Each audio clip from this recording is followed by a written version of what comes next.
What is the series about?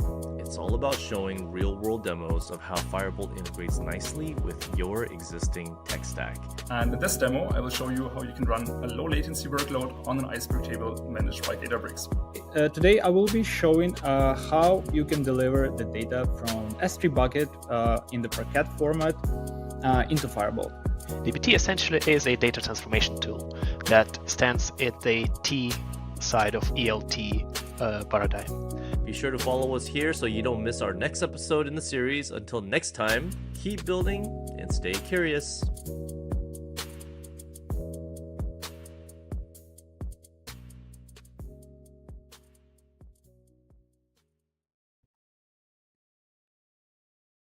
Hey everyone, welcome back to the Firebolt demo livestream series.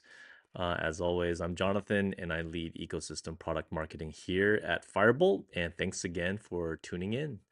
Whether you're joining us live or catching the replay later, we're just glad you're here.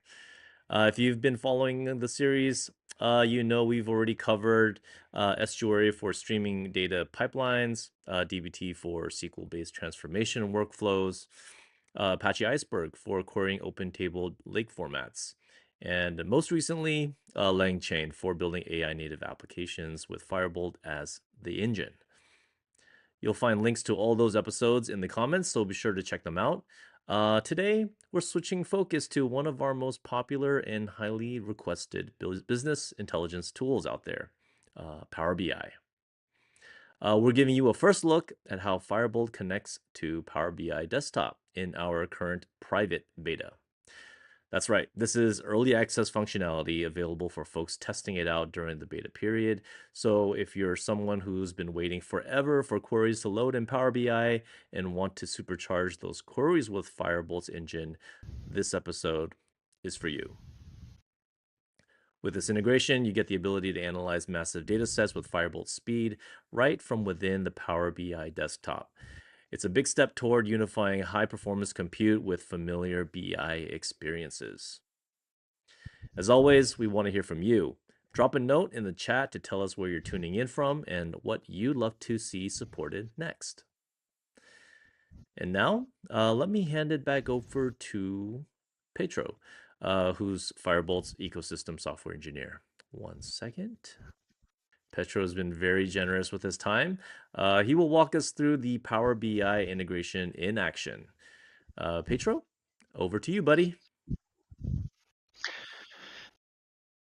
So yeah, I'm very excited to showcase this Power BI integration. It's been requested by many of you, and we finally have something to present, something to give to the customers.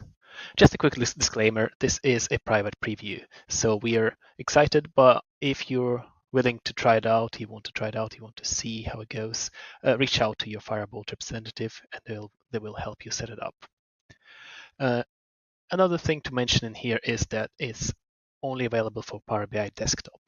Right now we're working hard on making it available in the cloud, but as far as certification goes, currently it's a self-distributed connector for Power BI desktop.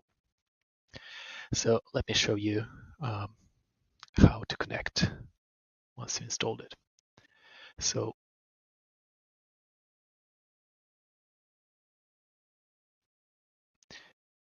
yeah, so installation is very simple. Even with self-distributed connector, you just go through the installation wizard for the ODBC driver, and then you drop a file with the connector into the Power BI directory for custom connectors. Then you'll be able to follow me with the demo.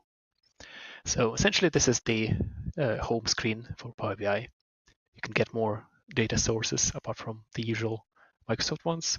Going here, we go into databases and we search for the familiar logo.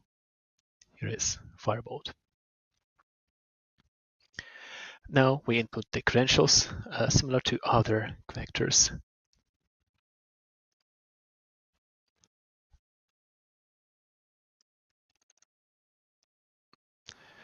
And in here we have a choice, either to import or use direct query.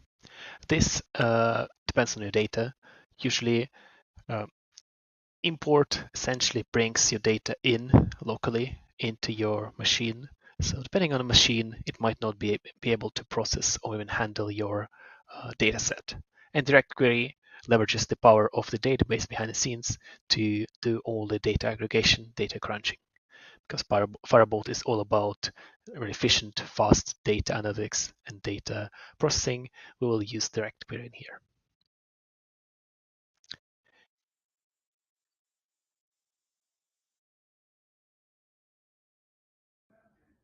Next screen you'll see would ask you for a client ID and client secret.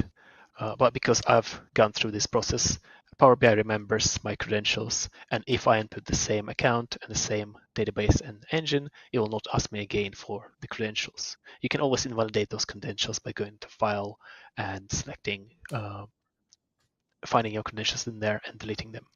But this just saves you time, and for the sake of demo, allows me not to show my credentials to the video. Here, you can select your tables. You can see some of the tables and views in here are familiar from the previous, some of the previous demos. But let's select all the tables in here just so we have them. Since we're not loading them locally, this is just lets us interact with them in the next window. You can preview them, see some of the words and hashes and when it's first seen, topics. So let's load this data.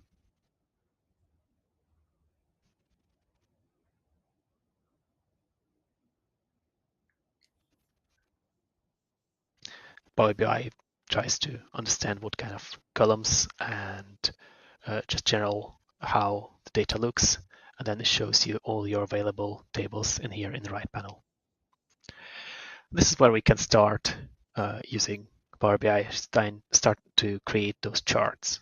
Let's do a simple one first. So let's create a pie chart, and let's make it, so I want to see the browser popularity from our users.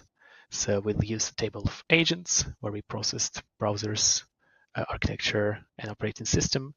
And let's see the, so it contains all the agents used. It's not aggregated. So let's have values as the count of agent name, essentially how many times that's been requested. And legend will be our browsers. And here we go. Let's enlarge it a bit so it's visible. We see, well, Internet Explorer is popular as ever, but the close second, well, not very close, but the second is Safari, surprisingly, and then followed by Google Chrome. That's our test data, and that's how it's used. Amazing. So let's do something more interesting. Let's make a bar chart. Let's make a bar chart with, we want to see the popularity of the search words used to visit our site. So which words were bringing the most users. So for the x-axis, we will use, well, the user visits table. The x-axis is the search word. And for y-axis, essentially we just want to count. It doesn't really matter of anything. Source IP is a good one, because we know it will always be defined. Let's expand this too. So we see in our data set and the subset of our data set, the most used search word is recently, then followed by not. We probably can filter those out because they're not very meaningful, grow, likely, and so on. So this showcases what words brought us the users. Now we can do something else. We can do a line and stock chart. So let's find this here. And for this, we want to see the ad revenue and number of visits over time. So see how it changed, how ad revenue, how number of visits affected our ad revenue, and if there was a correlation in there. So we'll use our enriched user visits that we've created before in DBT demo. And for x-axis, we'll use the visit date because we want it over time. And for y-axis, and revenue, be the column, and line will be source IPs again. That just makes sure we know the usage.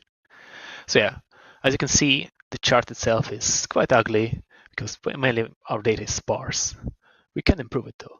So we can transform some of this data to combine it into sort of buckets. So let's go to enriched user visits. We went into transform section of the Power BI. And in here, we will create a new column. Let's say quarter bucket. And here we'll use date.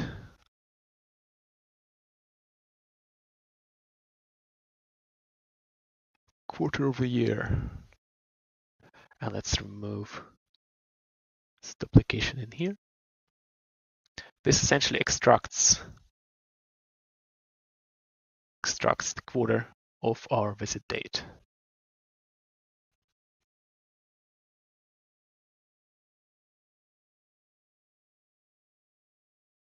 Okay, let's modify it so we not only want quarter, we want start of the quarter.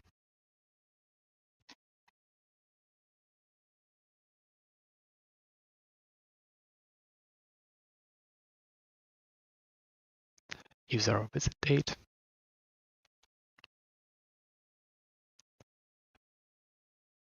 And create it. Essentially, even though our dates are throughout the quarter, so we have visit date over here. Some of them are similar, some of them are different. We will have them combined into their own quarters of the year.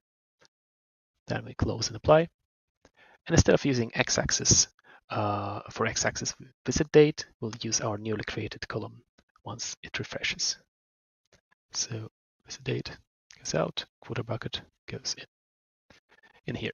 So we just need to make sure it's recognized not as text, but as a date. Okay, so we have a similar graph as before, but now it's a bit more visible. The trends are visible and they're combined per quarter. This similar thing could have been done because we've extracted already the quarter, months, year, and so on with just a simple drag of a year and the quarter in here. And we'll need to make sure to sort this correctly.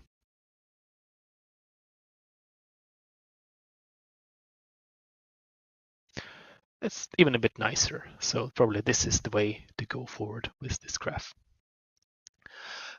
So Power BI is very powerful. It can also let you join several tables together to showcase just as is. So we can create a new page. We'll go into the model view, and in here we'll need to define some of the relationships that we have. So we have agents and user visits all across this pane. We'll need to drag it over as a visual editor. So you'll need to make sure they're all together. And you can combine them by the agent, user agent. So user visits has user agent, and all the user agents are contained in the agents. So you drag it over. The Power BI detects the relationship between those two. In a non-test data, this would be probably one-to-many relationship, but in here we have agents filled in with duplicates. So yeah, it detects many-to-many relationship. This is fine as long as Power BI knows there is a relationship between those two tables, it can act on it. Now let's quickly create a tree map using agents browser as a detail and user visits, add revenue for values. This essentially gives us the most profitable browser we have and where does the revenue come from. Few seconds for it to load. This can further be optimized by adding indexes, both primary and aggregating. But for now, for this demo, we had a subset. So we see, as expected, because Internet Explorer is so big, we're getting the most revenue from users that use Internet Explorer. But interesting thing, the second most revenue comes from Safari users. So yeah, helps us get some value from this data. And this behind the scenes, they join those two tables based on the relationship that I've specified. Essentially, this is it for my demo. The Power BI has a lot more features that I haven't touched in here. So this is just basics, but it helps you see the power of Firebolt and Power BI. Big thanks to Petro for that walkthrough, and thanks to all of you for joining today's live stream. It's exciting to see Firebolt and Power BI coming together, even in these early stages. If you're interested in trying out this integration as part of our private beta program, keep an eye out. We'll share more info on how to request access soon, or feel free to reach out to me directly. In the meantime, if you haven't already, check out our previous live stream episodes on Estuary, DBT, Apache Iceberg, and LangChain, and we'll go ahead and drop links in the comment section below. And as always, you can try Firebolt for free and experience our sub-second engine for yourself by heading over to go.firebolt.io. Now, if you found these Firebolt demos, live streams helpful, we've got more integrations and AI workflows coming your way. So don't forget to follow us here on LinkedIn or here on YouTube, wherever you're streaming from, so that way you don't miss out on the next live stream. Until then, keep building and stay curious.